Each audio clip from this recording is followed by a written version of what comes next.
Hello, and welcome to Building a High-Capacity Board for PACE Center for Girls. My name is Nona Jones. I have the great pleasure of serving as Chief External Affairs Officer at PACE. This is a very exciting time to be a member of Team PACE.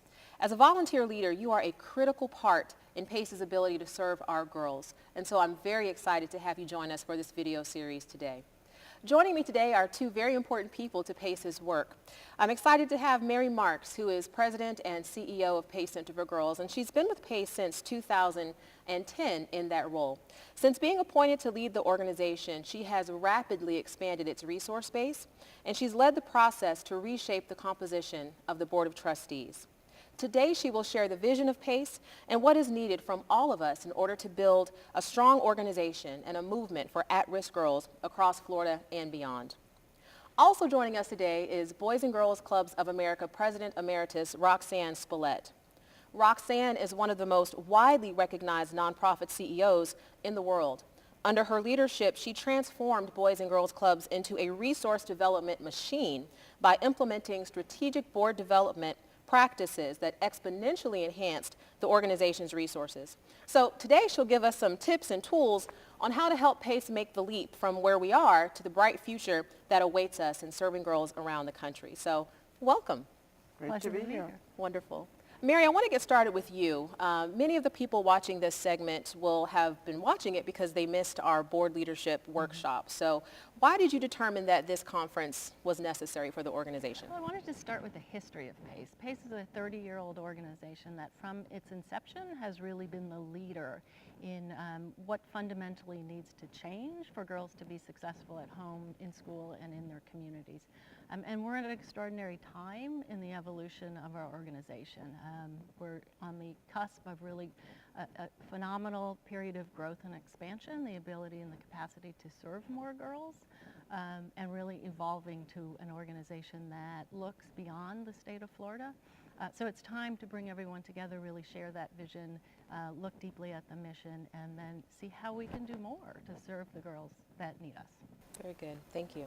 Roxanne, you travel extensively, conducting board development workshops truly throughout the country. So I'm curious as to why you felt PACE was the type of organization that you wanted to work with. So shed some light on that for us. Yeah, so that's a great question, and it's an easy question. And there are two reasons. One is mission, the other is vision. And I think Mary did a great job describing the mission, and it's a mission not unlike the Boys and Girls Club mission. It is about changing and saving lives. That's what appeals to me. That's my life's work. And I also believe that if we can change one life, we can change their next generation. And if we can change generations, we can change our country. We can change the world. And it all starts with one girl. To me, that's a beautiful story, and I love that. It appeals to me in a great way. And that leads me to vision, because the vision of PACE is very similar to the vision that we had when I led Boys and Girls Clubs of America, and that was really growth and impact. We wanted to reach more kids, boys and girls in our case, that were high risk, and nobody was there for them after school. They went home to empty homes. They were on the streets, so we needed to reach more. And we also wanted to deepen our impact in education, in healthy lifestyles, in civic engagement. So the mission and vision of PACE is like coming home for me. And it sounds that way. It sounds like there's a lot of alignment Yes. between the two organizations. Well, and if you think about the evolution of PACE, having started with 10 girls in Jacksonville, Florida, and over 30 years having really changed the lives of 35,000 girls across the state, and that any given day working with 2,000 girls is really an extraordinary history.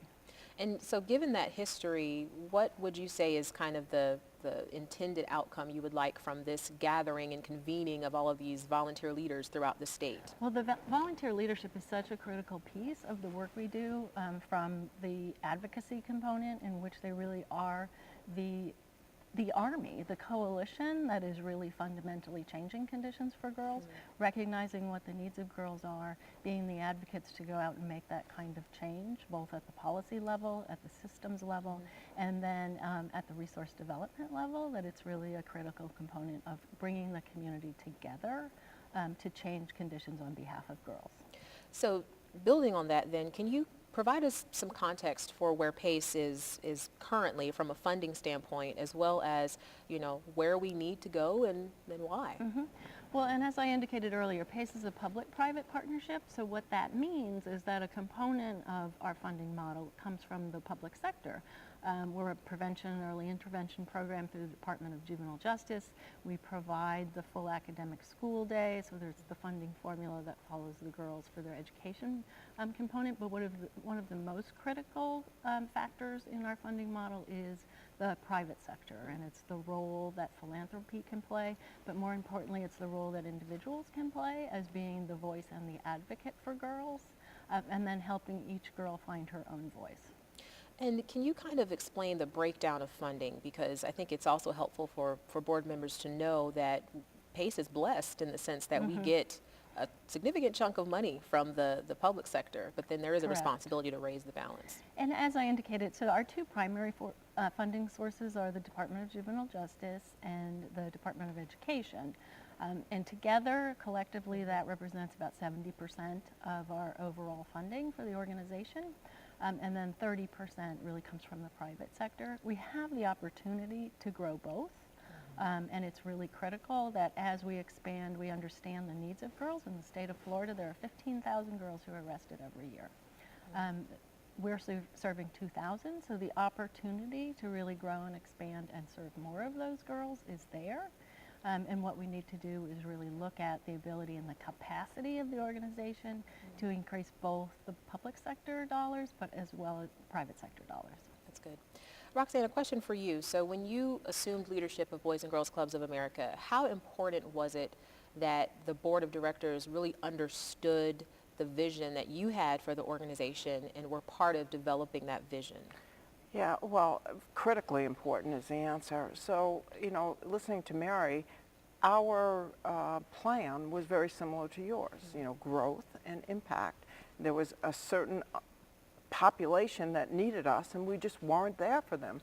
And so our goal was to double in size. We had 1,800 clubs, and we wanted to have 3,600 clubs, and we thought because of growth and impact agenda, we needed to triple our revenues, triple them. And at the time, as a system, and remember, we're 150 years old compared to how many years? 30? 30.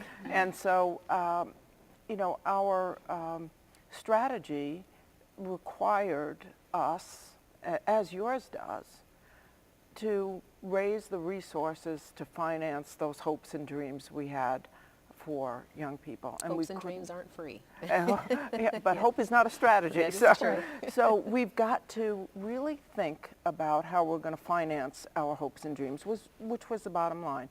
And we too looked at the public sector, but we also understood how important the role was with the private sector. And this public-private partnership resonates very well with the donor public and with government. They both want to see public money and private money. And so that's what we did. We built a board that could help us raise the funds and influence, even at a policy level, public funds, but to raise private sector funds, big funds from corporations, from foundations, from individuals. They had to be the right people to do the job, but certainly that is all about the genesis of the transformation of our board. So as we talk about vision, and certainly PACE has kind of the tiered approach where we have Board of Trustees, governance, and then we have our center boards, which really kind of carry out the vision. How do we keep everyone together? How do we keep everyone plugged into the vision on both levels? Well, What are your thoughts? that's a great question. And we had the same, although ours were a federated system. So we too had to think about how do we hold our family together? How do we all move in the same direction? How do we support one another in seeking those funds and in increasing the funds we already had? And, it took a while, but I think everybody understood the importance of the vision and how compelling the vision was, and how, and this is a big principle here, how we as a family, as a movement, national, local, could do so much more together if we're all pulling in the same direction than any one of us could do alone. That's how we tripled the revenues. And those revenues were system revenues. They weren't tripled for the national organization only. They were tripled for the whole system. Excellent point. Anything you'd like to add, Mary? And I think that concept of family is really a critical one. We're the PACE family, and it's really, if you hold the vision of a girl in your mind, we're all working as the family of that girl to wrap our arms around her and really help her to be successful. The other thing I'd like to add is I think that growth is really innovation is what attracts additional resources. So growth and innovation are really a critical component of the vision. So the vision is to serve more girls, the girls who need us, but to also serve them at a deeper level so that they really are getting the full supports they need to be successful. Well, this is a very good discussion, and I want you to stay tuned because in our next segment, we're going to discuss the strategic value of a strong board of directors as well as the process for building a strong board. So make sure you continue watching. Thanks.